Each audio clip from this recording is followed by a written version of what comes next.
Hi again, sixth graders.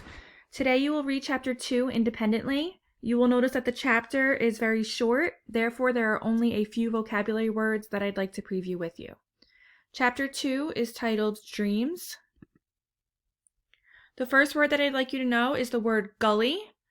You will see in I Am Malala that a lot of the boys and girls will play cricket in a gully. A gully is a landform that's created by running water, eroding sharply into soil, typically on a hillside, and gullies resemble large ditches or small valleys, kind of like the one that you see here.